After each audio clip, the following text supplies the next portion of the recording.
Okay. Get started. Welcome, everybody. What is today? Friday, June 24th, 2022. And welcome. Lloyd, you want to say anything before we get going here? No, just introduce myself, Lloyd Allender, and John Lee. See who else? We also got Jim Choik on here, members of the board of directors of the St. Louis Real Estate Investors Association. So here for our weekly haves and wants, get together, buy, sell here. What do you got? I'll just make a couple announcements of what's upcoming events we got. We just had our June meeting. Hopefully everybody was able to either get there or be there on Zoom. I heard we had a bigger crowd on Zoom than we did it in person. Is that right, John? Actually, it depends on if you subtract our board members or not. Oh, okay. Yeah. No, hey, we count. Yeah, we count. We do show up and we pay attention. Yeah. Anyway, yeah, we had Sandy Rubin talking about staging. I got some good information from that presentation. And in July 19th is our third Tuesday meeting. Next meeting, live and in person, on location, however you say it, with Greg West. He's one of our own members, but he's a resident of Poplar Bluff. And he's got his own little group. Since there aren't that many landlords down there, there's not a big REIA itself. He's got a little group of folks that he gets together with. He comes up to our meetings a couple times a year, and gets up and he does have, along with the group that he's down there, he's got pretty close ties with his state representative in Jeff City. And he keeps him aware of what's going on in Jeff City that landlords need to pay attention to. In fact, he has actually alerted us a couple of times to some bills that are coming up in the State House. And we've sent out a notice to our members because of his notification from him that things were coming up. So he's going to be a good source, hopefully, of information on what's going on at the state and what's going on down in Southeast Missouri. So also, and then August, we were got plans laid here for the next 2 months. August, and we've got the McMiller brothers who have that My Flippin' Family. They've got a show on HGTV called My Flippin' Family. Anybody seen that? I don't get HGTV. I saw a little intro to it back when they first got their pilot accepted for HGTV. But I'm gonna have to go over my daughter's house. She's got cable and watch some episodes. But anyway, they're going to be coming. They're local guys here in St. Louis. They're doing rehabs in North County. So interested in see what they're doing and how they're doing it, and it should be pretty entertaining. I think one of the brothers is a stand-up comedian, and the other one is a realtor and rehabber. So they've put their forces together, and it sounds like Willie, who's the one that's a stand-up comedian, he spends a lot of time out on the West Coast hitting the comedy clubs and stuff out there, and so he's got a lot of friends in Hollywood that have Hollywood money to invest, and he's collected some outside investors to invest in St. Louis, and their efforts in St. Louis, North St. Louis County. So that should be entertaining. And we also plan on having Ted Drews that night. So that's one of our, usually have that in the summer. So looking forward to that too. But that's all we got for coming up for the next 2 months. So along with, let's see, I guess next Friday we'll have Kathy Davis should be back on, was she going to be on July the 5th? I forgot what she said. Yeah, I think she may be taking that weekend off. It's probably going to be a holiday because Friday falls on the 5th. So wait a second, not the 5th. Okay, I'm in August. There we go. Friday falls on the Tuesday after. Yeah, she may be taking a long weekend. No, Friday is the 1st. I'm sorry. July the 5th. So I don't know. Yeah, we'll see. Hopefully she's available and can join us before she heads out of town for the holidays or heads off for her holiday plans. But anyway, anybody got anything? Anything they want to looking to sell, looking to buy something, I have some services to offer. Or investors, are you looking for a contract or some kind of service that, hey, we might be able to give you a referral? And I just checking my email here this morning. I don't see Alex on here because he's busy out.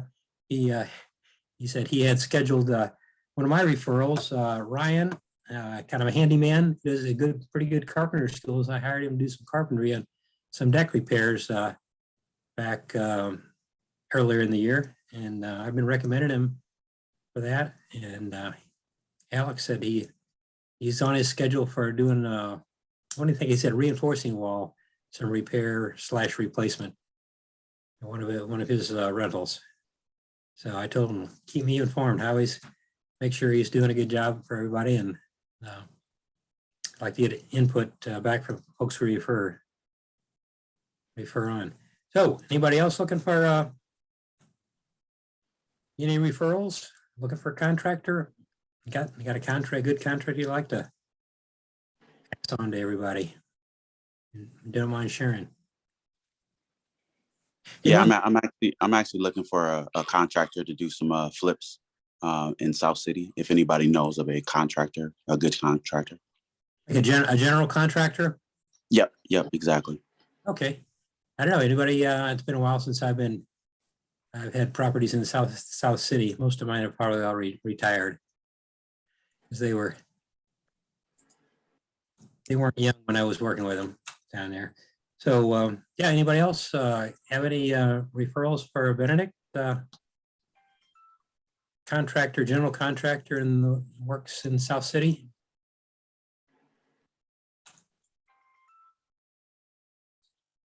Yeah, maybe if somebody thinks about it, can come up with. Is Bruce on here? He may know somebody. I know he's. Yes. Bruce is on here. Bruce, are you on there? Do you know anybody maybe in South City? Had a recent experience, Bruce? Well, Scott just put on end caps and put some sheet metal over some siding, but that was about it. I think he works there, so I don't know much more about what he can do other than that. Scott Winkleman, he's got a couple properties, I think, in the South City he's working on himself. So I haven't seen a lot of his work, but you could try him, I guess. Let me get his number and stuff. If you wanted to at least have Okay, so Scott's doing work for other folks too in South City? Yeah, I don't see Scott on here today. He's on here a lot. Yeah, he is. Yeah, He was at last. I think he was at the meeting on Tuesday. Oh, maybe not.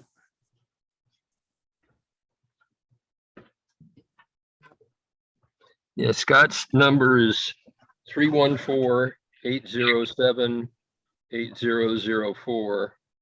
Call or text, and his email address is winkhomeservices@gmail.com. I'll try to put it in the chat here for you too.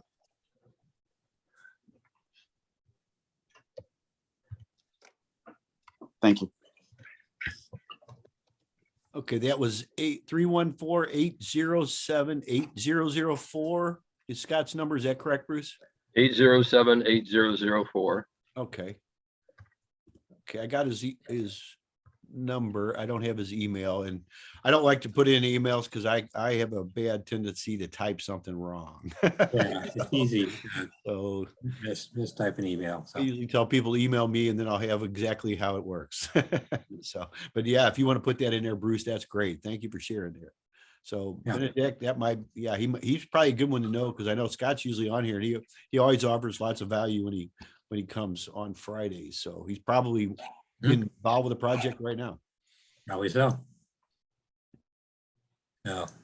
Hey, if so everybody else thinks of anything, I wanted to pass along, if you weren't at last Tuesday's meeting, something that Sandy Rubin passed along that I'm always interested in taking notes for what kind of design trends and things. And a lot of people say that beiges are going out, and she hasn't given up on our grays are going out, because everything has been gray for a while. Saying don't give up on grays. But she said, and she's got a good her recommended wall color now is somewhere in between the gray and the beige. It's called Accessible Beige. And I just looked it up this morning because I was trying to make sure I had it spelled right. I mean, it's a Sherwin-Williams color 7036, SW 7036. If you're interested in doing a rehab or doing some repainting and you haven't decided on a color, if you're getting ready to sell a place, especially, that might be a good choice of a color to paint the walls. And she says she does all the walls the same, make a nice consistent flow throughout a whole house, especially if you putting on the market. And that's her specialty, is getting houses that are sold faster. And she said she made a comment that some people said, like, oh, this color looks really good with the gray carpet or whatever else, the grays that are in the house. And somebody else will look at it and say, wow, that's a nice, I like that with my beige sofa will go good in here with that beige tone on the wall. So depending on what colors you got to match it with, it sounds like it matches well with anything gray or beige, either one. So could be the good. That's a great presentation too. I mean, staging is something I Yeah. never really looked at in the past as much. I know of it, but in fact, we just got the rendition put up on YouTube. So if you want to watch her presentation, it's highly educational and informative on just what's going on with the trends. I know she's done it since the 80s, and yeah. she's got a great story getting into it, but just what she does and what they do. And the nice thing I liked about the way their company operates too, is that you pay during closing. You know, you set it up with them, and then you don't even have to pay for the staging. They come and put the stuff in there, take it out, but you don't pay them until your house sells. Mhm. So it's just very valuable. Sure. And, people look at the cost of it. There really isn't a cost. It's what you get out of it. It's more of an investment as far as I'm concerned. I mean, it's really, it really makes you stand out from everybody else. Because even some of the stuff that was staged from other places, I mean, some of the examples she uses, what they know, I mean, just these little details is just amazing. The difference on how it makes your place look, even small areas or even big areas. Some of the stuff I was kind of surprised with is they put more stuff in there and it makes it look like there's more room, even with more stuff. So I mean, just, Yeah. They got insights I never had. So, Yeah, I'll me work too. It's kind of counter to what you think. You put fewer things in a room and make it look bigger, but yeah, she proves that wrong by putting a number of things in at the right scale, and makes the room look larger. So, well, I like what David Randolph mentioned, that with the right staging for the appraisal, it makes the house look more expensive, nicer house than just a bare house, and that could help with the appraisal being a higher appraisal. oh yeah. No, I staged. I sold. I haven't sold anything recently, but a couple years ago. Now I sold one of my rentals. I just finished updating it because I had one tenant that was in there for 10 years, so it was needing new carpet and all new flooring and repainted everything. And then I couldn't find anybody at the time. That the housing market was getting too hot on the higher end, the nicer neighborhoods where this was. And I couldn't find anybody who was really serious. Everybody went, oh yeah, 6 months to my new house gets finished. I'm looking to lease a place, or oh, I don't want to. Then nobody wanted to make a 2-year commitment that I require for my houses. And so I finally, called my realtor and said, hey, let's just try putting it on the market now. And but I went ahead and got it staged, and yeah, it made a difference. And I had to keep it.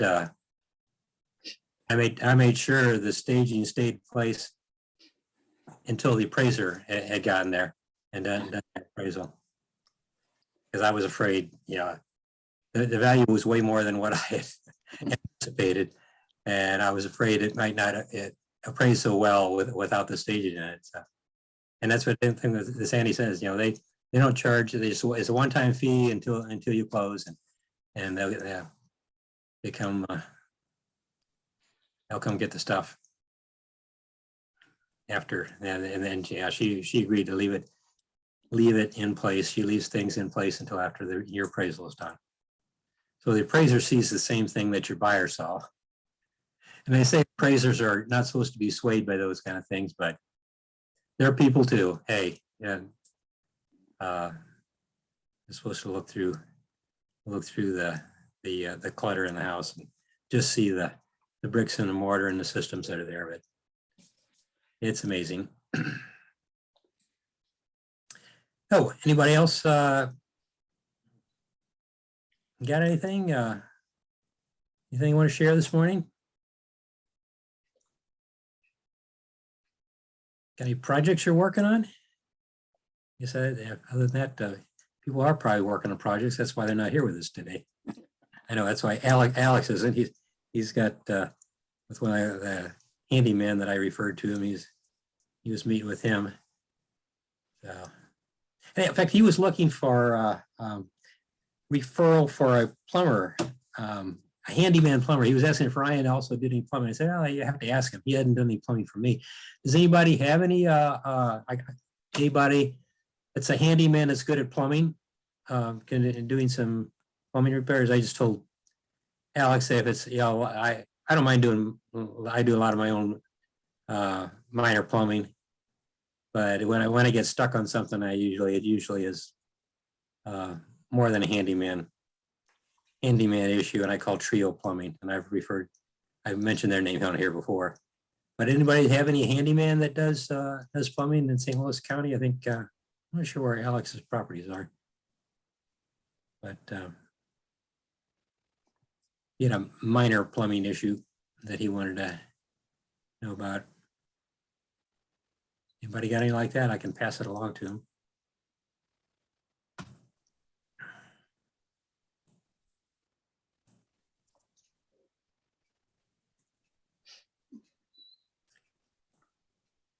Yeah, if not, what else is going on here? Yeah, Lord, and anyone else that have any input, how do you distinguish between damage and wear and tear? Do you have like a routine time to say, oh, just go in every 3 to 5 years and do an update or what? I have a tenant that's been in the property for approximately 11 years, and everything is nice. And she's a single lady, and she lives alone, so everything's really neat. And then in her kitchen and the bathroom, the tile it just has some, imperfections in it, just like a little torn parts. Now, is that something, would you guys just say, okay, I'm just going to replace it all? Or is that something that you would say, well, perhaps she damaged it, someone, like, how do you determine that? Well, what would you do with your house, Ann? I mean, if she's been there 11 years, would you look at the tile like you damaged it? If it's just wear and tear, or is she having parties every month? Is she, is her relatives coming out of jail and staying there temporarily? I mean, you have to really look at wear and tear.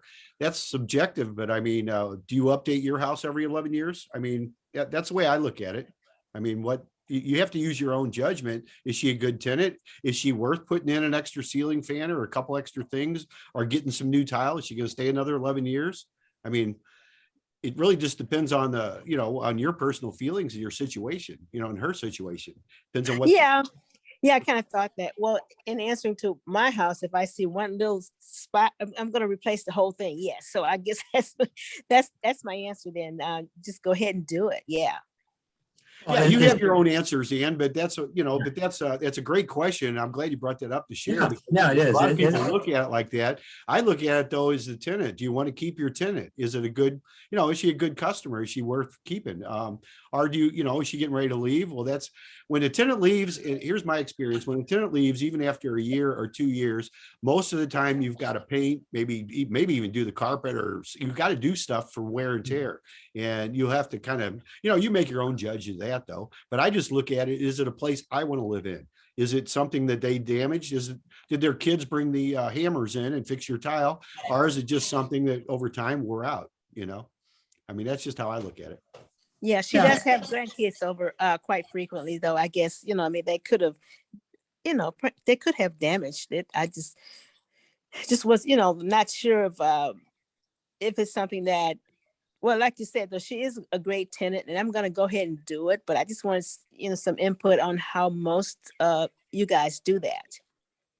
Well, if you're, I got another, now, is the tenant asking for the tile to be replaced or repaired, or you just noticed it when you were over there for an inspection? No, she's actually asking for it. Yes, she said. Oh, okay. She just said, yeah, I would like to have new tile in here. It's not like it's really bad, but she just wanted new tile. And if they're wanting it and able and willing to put up with a mess while you maybe is there another bathroom in the house would be my next question. Yes, there are two bathrooms, two baths. Bathrooms, okay. And as a shower or a tub in the other one that can be used, because that if you're going to replace the tile, you're going to replace the backer board on the wall probably by the time you tear it out, unless you're really lucky. Yeah. It's going to be out of commission for a couple of days at least. So, because I normally don't do big stuff like that in between tenants, and unless I had a tenant that really asked for it. That's not something that's happened to me. Yeah, I know. Of course, if she was moving out, I would just have everything, redone. But I just kind of wondered about that. Yeah, I usually wait till a tenant leaves, and then in between tenants, and then I do a big thing like replacing the tile, ripping up all the changing the carpet and the flooring in the kitchen, maybe whatever, put new countertops in the kitchen, whatever. That's usually when I do that in between tenants. And depend on what, if it's just wear on the carpet, like I said, at the house I said that I sold the stage, I had a tenant in there for 10 years. And, I put in decent carpet, but, not the top of the line. Because it was a rental. And I put it in when I bought the house 10 years earlier, but it needed to replace. So I didn't charge him for that. I didn't charge him for the flooring in the kitchen that had some pretty worn spots. Because I was going to change that out anyway after 10 years. But there were things that I found that were broken in the kitchen, because they raised their kids, and then by the time they left, they actually had a grandchild living with them, the son and his girlfriend and a grandchild living with them. After 10 years, that there were some doors in the cabinet doors in the kitchen that had been broken and very shoddily repaired with some Gorilla Glue. And once they put the Gorilla Glue on it, there wasn't much I could do with it other than replace the whole door. And so I did charge them for a couple of doors, because I fortunately was able to find a matching door or close enough at Menards. Actually, if you're looking for a cabinet door I didn't know Menards carried that until I went just on a casual look. They had some doors that unfinished doors. You can order them in whatever size you want. They got them they had some standard sizes, and one of them was right, that fit in there.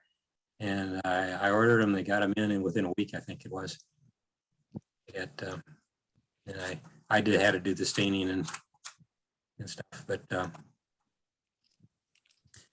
those kind of things where it was damage that really did not get repaired. Should have been repaired. And they could have called me, and I could have repaired it. I probably would have charged them for it at the time, but they didn't say anything. They didn't. They're one of those tenants that didn't call me very often at all. Had to be something pretty serious, like the air conditioning or it going out or the furnace went out, which both happened in the 10 years they were there. And I took care of that, but I think that was about it. But, Yeah, I looked up online and put an article in the chat. I'm sure there's lots more articles, but they talked about tile being a 25-year useful life, but I'm not sure whether they meant floor tile or bathroom tile on the walls. So I don't know how old the tile is that Ann was talking about. I guess it was bathroom wall tile. Wasn't she talking about that? it sounded like it. And I don't know how old it was before the lady moved in. So. Oh no, guys, no, it's a floor tile. Floor tile. Okay. Yeah. Oh, okay. How old was the floor tile? Was it only 12 years old the same time she moved in? Yeah, it was brand new when she moved in. Yes. Yeah, because floor tile tends to wear out a lot quicker, especially if somebody spills water on it or it's got a loose edge or something. So I don't know what to say about that, but so Yeah, I'm just gonna go ahead and do it anyway. I just wanted some ideas, some input on it. So, but thank you guys. okay. Just wanted other ideas. Okay, yeah, it always helps to bounce something off of somebody else who's had an experience or may have had an experience, the same thing. Yeah, right. Because someone else told when I first mentioned it to someone else, and they do not have rental property. Yes, and they said, "Oh no, she damaged that. You know, you should not have to replace it now." So I just, wanted to ask you guys, experts. Oh, we're not necessarily experts. We're just experienced Or experience, yes. experienced landlords. Yeah. Right. So thank you. Okay. Yeah, anybody else got any questions? That was good. Hopefully Ann got some good input here. Yeah, I did. Yes, thanks.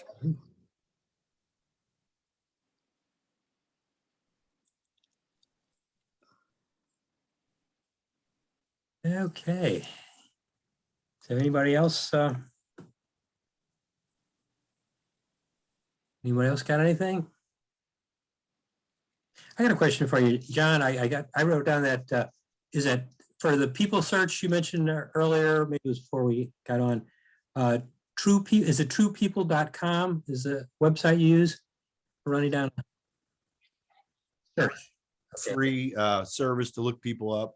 It's also, they do have a lot of paying services on there, but it's like everything. I do the free stuff unless it justifies me spending more money, but just it's easy to get caught in the wrong one. But yeah, they tell you all kinds of stuff. I find all kinds of information out there and it's pretty accurate. Okay. Yeah, I haven't done that recently, but yeah. But we do have the tax sale auctions coming up here in at least in St. Charles County. Is the what's the 4th? I just marked it on my calendar. The 22nd of August. So the fourth Monday in August. And I think it's the same in a lot of other counties too. But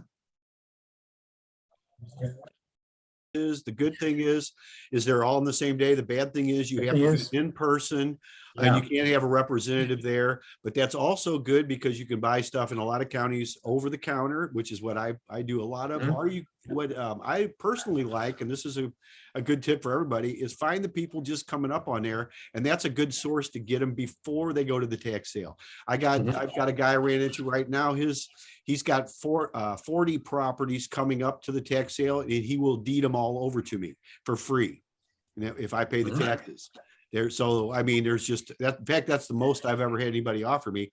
I've gotten a dozen properties a few times, but I've never gotten 40 of them. So that'll be kind of interesting. I'll let you know how that plays out. Yeah. I won't take them all. I'll tell you that right now, because I do know some of them are in associations with back fees and stuff like that. But I'm going to go ahead and get him to give me the deeds, and then we'll go from there. But yeah, the tax properties, in Missouri, they're coming up. That's a great source for all us investors right now. Yeah, well, that's the reason I was asking about that search tool there, because I was going to get that. I was going to pull a list of properties that are coming up on that, and then start looking through it. There's some good ones that I might have to use truepeoplesearch.com to get in touch with the owner. There's another one called pastpeoplesearch.com, and I think it usually has more information, but I'm not sure how accurate the information is. It might be 20 years old or something on some of the stuff. Like I think I just looked myself up, and it's got all sorts of relatives and phone numbers that I've never had too. So they aren't always accurate.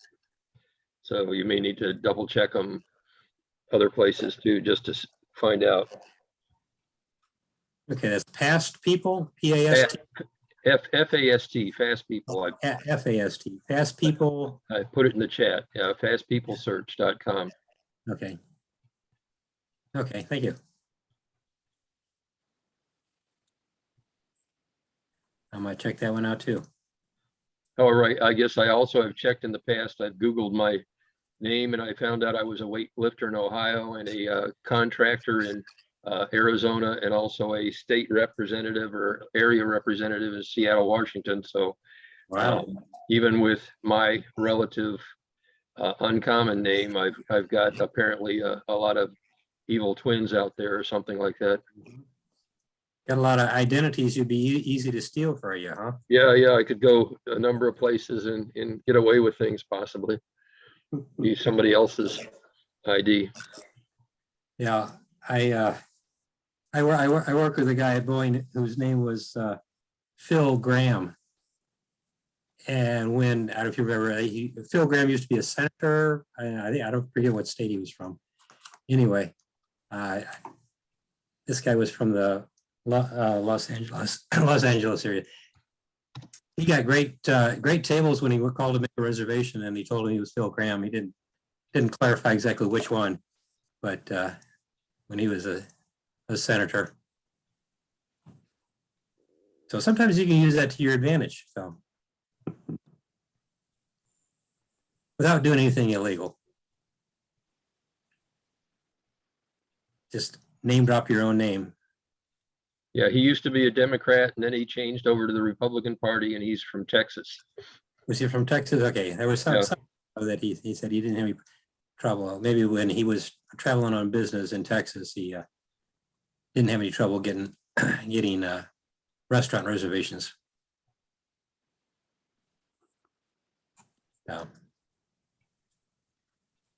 Okay. Anybody else got anything I'm going to talk about today?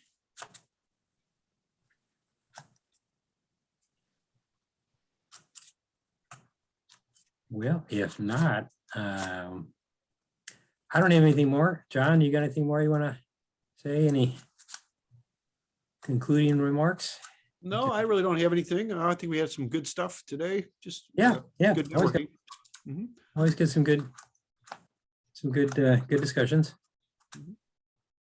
But no, thank you all for coming. Hope to see you in our live meetings in July 19th or August 16th coming up. In the meantime, here on the Friday at 11. Everybody have a good weekend. Have a good week. All right, y'all, good talking to you again. Thanks for showing up. We'll Thanks. see y'all next week. Yeah, see Thanks, y'all you later. guys. Thanks a lot. Bye-bye. I know. Bye. Bye-bye.